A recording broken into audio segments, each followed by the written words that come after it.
Hello guys, good evening. അപ്പം ഞാൻ ചെറിയൊരു മിനി വ്ലോഗ് സന്ധ്യയൊക്കെ ചെയ്യാമെന്ന് വിചാരിച്ചു. വേറെ ഒന്നുമല്ല, നമുക്കൊരു ഒത്തുകല്യാണം ഉണ്ട്. അപ്പോൾ അതിൻ്റെ വന്നതിൻ്റെ ക്ഷീണമൊക്കെ ആയിരുന്നു. ഞങ്ങളൊരു 3:15 ആയപ്പോഴാണ് എത്തിയത്. തനിക്കുട്ടിയും അടുത്തൊക്കെ പോയി ഇവിടെ ഇരിപ്പുണ്ട്. പിന്നെ നാളെ ദേവൻകുട്ടൻ്റെയൊക്കെ സ്കൂളിലെ ആർട്സ് ഫെസ്റ്റിവലാണ്. അപ്പോൾ കുറച്ച് ഐറ്റത്തിനൊക്കെ അവൻ പങ്കെടുക്കുന്നുണ്ട്. ഹർഷവും ഉണ്ട്. ദേവൻകുട്ടനാണെങ്കിൽ ആക്റ്റീവായിട്ടുള്ള സാധനങ്ങൾക്കൊക്കെ മറ്റേത് ഹർഷോട്ടനാണെങ്കിൽ മലയാളം റെസിറ്റേഷൻ, മൈം അങ്ങനെയുള്ളതിനൊക്കെയാണ്. ദേവനാണെങ്കിൽ മൈമുണ്ട്, മലയാളം ഇംഗ്ലീഷ് റെസിറ്റേഷനുണ്ട്. പിന്നെ ഒരു മലയിൽ നിന്ന്, ഒരു കാട്ടിൽ നിന്ന് വന്ന വേടൻ്റെ ഈ മയിലെണ്ണ, പിന്നെ അങ്ങനെയുള്ള എണ്ണ ഐറ്റംസ്, പിന്നെ ഈ പാമ്പിനെയും കൊണ്ട് വരുന്നത്, അങ്ങനത്തെ ഒരു വേടൻ്റെ ഒരു വേഷം കെട്ടിയുള്ള ഒരു പാട്ടാണ് അഭിനയിക്കുന്നത്.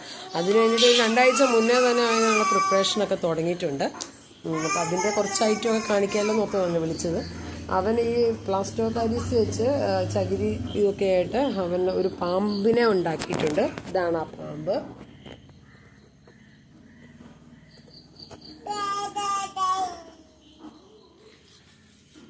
പാമ്പിൻ്റെ നാക്കാണ് ആ ചുമന്നിരിക്കുന്നത്.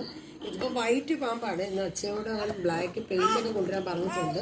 അപ്പം നാളത്തെ കഴിഞ്ഞാണ് ഈ ആക്റ്റീവായിട്ടുള്ള പ്രോഗ്രാം. നാളെ കവിതയും അങ്ങനെയുള്ള ടാബ്ലോ, മൈം അങ്ങനെയുള്ള സ്മോൾ ഐറ്റംസ് ഒക്കെ ഉള്ളു.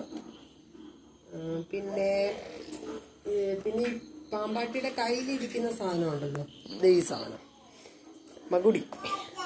ഇതൊക്കെ അവൻ ചിരട്ട 2 എടുത്തിട്ട് ഒട്ടിച്ച് പിന്നെ ഒരു കമ്പൊക്കെ ഫിറ്റ് ചെയ്തു. പിന്നെ അതിൻ്റെ ഊതുന്ന ഇതാണ്. പിന്നെ ഇതിൻ്റെ ഇടയ്ക്ക് ഒരു ഇതുണ്ട്, ദ്വാരങ്ങൾ കണ്ടോ, ഓടക്കുഴലിൻ്റെ ദ്വാരം പോലെ. ഇത് ഊതി ഇതിൻ്റെ സ്വരം കേട്ടാണ് പാമ്പ് ഇങ്ങനെ മയങ്ങി, അങ്ങനെയൊക്കെ ഒരു ഇതുണ്ടല്ലോ. അപ്പം ഇതിൻ്റെ ഫുൾ ഫിനിഷിംഗ് ഒക്കെ ചെയ്ത് കൊടുത്തത് അവൻ്റെ ചാച്ചാച്ചനാണ്, അച്ഛൻ്റെ അച്ഛനാണ്. അപ്പോൾ ഇങ്ങനെയുള്ള കുറച്ച് ഐറ്റംസൊക്കെ കാണിക്കാമല്ലോ എന്ന് ഓർത്തുകൊണ്ടാണ് ഞാനിപ്പോൾ ഈ വ്ലോഗ് ചെയ്തിരിക്കുന്നത്. ഇപ്പോൾ പാമ്പിനെ ഇരുത്താനുള്ള ഒരു കൊട്ടയ്ക്കകത്തല്ലേ ഇരുത്തുന്നത്. അപ്പോൾ കൊട്ട നോക്കിയപ്പോൾ നമുക്ക് ഒരു ഫ്ലവറിൻ്റെ കൊട്ടയുള്ളൂ, പക്ഷെ അതിന് അടപ്പില്ല. അപ്പം അത് ഇപ്പം ഉണ്ടാക്കിക്കൊണ്ടിരിക്കുകയാണ്. ഇതാണ് ഇന്നത്തെ പരിപാടി. ഹർഷു എന്നെ ഹെൽപ്പ് ചെയ്യാൻ വന്നിരിക്കുകയാണ്. തനിക്കുട്ടി ഇതെല്ലാം വാരുന്നതുകൊണ്ട് തനിക്കുട്ടി ഇവിടെ ഇരുത്തിയിരിക്കുകയാണ്. പിന്നെ ഇതാണ് പാമ്പ്. നാളെ ഈ പാമ്പിന്റെ രൂപം കറുപ്പാകും, പെയിൻ്റൊക്കെ അടിച്ച്. ഇതിപ്പം പാമ്പിന് ഇരുത്താനുള്ള കൂടുണ്ടാക്കുവാണ്. നമ്മളിപ്പോൾ ഒരു ഇത് മേടിച്ചിട്ടുണ്ടായിരുന്നു, ചൂടാറ പാത്രം മേടിച്ചപ്പോഴത്തേക്ക് അതിൻ്റെ ഒരു കാർഡ്ബോർഡ് കിട്ടിയായിരുന്നു, അത് വെച്ചാണ് ഉണ്ടാക്കുന്നത്. ഇനിയിപ്പം ഇതിനൊക്കെ ഭയങ്കര ഉത്സാഹമാണ്. പഠിക്കുന്നതിനൊന്നും വലിയ ഇൻട്രസ്റ്റ് ഇല്ലെങ്കിലും ഇങ്ങനെയുള്ള കാര്യങ്ങളൊക്കെ ഉണ്ടാക്കാൻ ഭയങ്കര ഇൻട്രസ്റ്റ്. ഇത് ഉണ്ടാക്കിയിട്ട് ആ നിലത്ത് എഴുന്നേക്കത്തുള്ളൂ. ഇനിയിപ്പോൾ എനിക്ക് നല്ല പണിയാണ്. ഇതിൻ്റെ സാധനങ്ങളെല്ലാം ഇവിടെ വെട്ടി കണിച്ചൊക്കെ ഇട്ടിരിക്കുകയാണ്. വൈകിട്ടത്തേക്ക് എനിക്കുള്ള ആയിട്ടുണ്ട്. പിന്നെ അപ്പം ഇത്രയേ ഉള്ളൂ. ഇനി ഇതിൻ്റെ വീഡിയോസൊക്കെ ഞാനിടാം.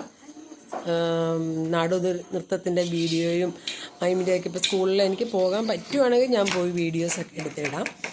അപ്പം പിള്ളേർ പോയിട്ട് കളിച്ചിട്ടൊക്കെ വരട്ടെ. അപ്പോൾ ഇവരുണ്ടാക്കുന്നതിൻ്റെ പാമ്പിൻ്റെ ഇപ്പം നാളെ സ്കൂളിലൊക്കെ പോയിട്ട് വരുമ്പോൾ ഈ പാമ്പ് ജീവനോടെ ഉണ്ടാവുമെന്ന് തോന്നുന്നില്ല. കാരണം വെച്ചാൽ പിള്ളേരെല്ലാം കൊണ്ടുപോയി കഴിയുമ്പോൾ അത് ഫുള്ള് പൊടിച്ചൊക്കെ ആയിരിക്കും കൊണ്ടുവരുന്നത്, ഇതിൻ്റെ ഷേപ്പ്. അതുകൊണ്ടാണ് ഞാനിപ്പോൾ ഈ വീഡിയോ ചെയ്തത്. അപ്പോൾ ഓക്കെ, ബൈ, ഗുഡ് നൈറ്റ്. എല്ലാവരും സുഖമായിട്ടൊക്കെ വൈകിട്ടത്തെ ഇതൊക്കെ ആയോ? കുഞ്ഞുങ്ങളൊക്കെ പഠിക്കാൻ തുടങ്ങി കാണും അല്ലേ. നമ്മളിവിടെ കുട്ടികളുള്ളതുകൊണ്ടാണ് എപ്പോഴും കുട്ടികൾ ചായ കുടിച്ചോന്ന് ചോദിക്കുന്നത്. അപ്പോൾ ഓക്കെ, ബൈ. ഇതിപ്പം തനിക്കുട്ടി ഇവിടെ നിൽക്കുന്നതാണ്ടോ, ഇങ്ങനെ നിൽക്കുമ്പം ചാച്ചൻ പറയുന്നതാണ് വൈകുന്നേരത്തെ നിസ്കാരത്തിന് നിൽക്കുമെന്നൊക്കെ പറയുന്നത്. തനിക്കുട്ടി ഹായ് പറഞ്ഞേ, ഹായ്. Okay, bye. അപ്പോൾ വീണ്ടും ഒരു വീഡിയോ ആയിട്ട് കാണാം. ഇന്നിപ്പോൾ ഷോർട്സ് ഒന്നും ചെയ്യാൻ പറ്റിയില്ല, നമ്മൾ കല്യാണത്തിൻ്റെ തിരക്കിലായിരുന്നു. ആകെ മടുത്താണ് വന്നത്. ട്രിപ്പ് അടിക്കുകയായിരുന്നു വണ്ടി, അതുകൊണ്ട് പിന്നെ ഒരു വണ്ടി നിറയെ അടുത്ത വണ്ടി വരികയല്ലോ. അപ്പം അതിൻ്റെയൊക്കെ ഒരു ക്ഷീണമാണ് മൊത്തം കാണുന്നത്. അപ്പോൾ ഇനി പരിപാടികൾ തുടങ്ങുന്നതേ ഉള്ളൂ. ഇനി വൈകിട്ടത്തേക്കുള്ള ഫുഡ് എന്തെങ്കിലും ഉണ്ടാക്കണം. ചോറ് ഇരിപ്പുണ്ട്. ഹർഷൂട്ടൻ്റെ അച്ഛൻ എന്തെങ്കിലും വൈകിട്ടത്തേക്ക് ചപ്പാത്തി എന്തെങ്കിലുമൊക്കെ ഉണ്ടാക്കണം. ഇപ്പോൾ ഇവിടെ 7 മണിയാവാറായി, വിളക്ക് എടുത്ത് വെക്കാറായിട്ടുണ്ട്. ഇതാണ് പൊതുവെ നമ്മുടെ ഇവിടെയുള്ളൊരു അന്തരീക്ഷം. വേറെ വീട് അടുത്തടുത്തൊന്നുമില്ല, റബ്ബർ തോട്ടമാണ് നമുക്കിവിടെ. പിന്നെ നമ്മൾ കൂടുതൽ ടൈം ഞാൻ കഴിഞ്ഞ ദിവസത്തെ ഒരു വീഡിയോക്കകത്ത് പറഞ്ഞില്ല, താഴത്തെ ഫ്ലോറിലാണ് കൂടുതൽ എല്ലാ ടൈമിലും ഈ ഊഞ്ഞാലും കാര്യങ്ങളും ഒക്കെ ആയിട്ട് താഴെയാണ്. ഹർഷു എന്താണെന്ന് വെച്ചാൽ ദേവൻ ഉണ്ടാക്കുമ്പോൾ ഹർഷു എന്തെങ്കിലും കുഞ്ഞ ഐറ്റം ഒക്കെ ഉണ്ടാക്കാൻ വേണ്ടിയിട്ട് കൂടും. അപ്പം എന്തോ ഐറ്റം ഉണ്ടാക്കുവാണ്. അപ്പം നമുക്കിവിടെ അവരുടെ അച്ഛൻ്റെ വീട്ടിൽ വർക്ക്ഷോപ്പും കാര്യങ്ങളൊക്കെ ഉള്ളതുകൊണ്ട് ഇങ്ങനെയുള്ള ഒട്ടിക്കാനുള്ളതും പക്ഷേ അതൊക്കെ അവിടെ നിന്ന് എടുത്തുകൊണ്ട് പോരും. അപ്പം ഇവൻ അറിയാൻ മേലത്തെ യൂട്യൂബിലൊക്കെ കയറി വീഡിയോ ഒക്കെ കണ്ട് ഇതുണ്ടാക്കുന്നത്. ഇതിൻ്റെ ഒരു ഫസ്റ്റിലത്തെ നമ്മൾ ചിരട്ട വെച്ചൊക്കെ ഉണ്ടാക്കുന്ന വീഡിയോ അപ്ലോഡ് ചെയ്തിട്ടുണ്ടായിരുന്നു. അപ്പം കാണാത്തവരൊക്കെ ഒന്ന് പോയി കാണണം, മോനെ പ്രോത്സാഹിപ്പിക്കണം. പിന്നെ ഇങ്ങനെയുള്ള ചെറിയ ചെറിയ ആക്ടിവിറ്റീസും ഇവരുടെ കുറച്ച് ഇതൊക്കെ ആയിട്ട് വീണ്ടും കാണാം. Okay, bye. ഇങ്ങനെയുള്ള എന്തെങ്കിലുമൊക്കെ ന്യൂസ്. പിന്നെ വേറെ ഒരു കാര്യം എന്താണെന്ന് വെച്ചാൽ നമ്മൾ തുടക്കക്കാരായതുകൊണ്ട് എന്താ എങ്ങനെ ചെയ്യണമെന്ന് അറിയത്തില്ല. അതുകൊണ്ടാണ് കുറച്ച് ഇങ്ങനെ ചെയ്ത് വരുന്നത്. മാക്സിമം എല്ലാവരും സപ്പോർട്ട് ചെയ്യണം. നമുക്കും യൂട്യൂബിലൂടെ എന്തെങ്കിലുമൊക്കെ ഒന്ന് ആയിത്തീരണം എന്നുണ്ട്. അതിന് വേണ്ടിയിട്ട് എല്ലാവരും നമ്മളെ ഒന്ന് ഹെൽപ്പ് ചെയ്യണം. Okay, by.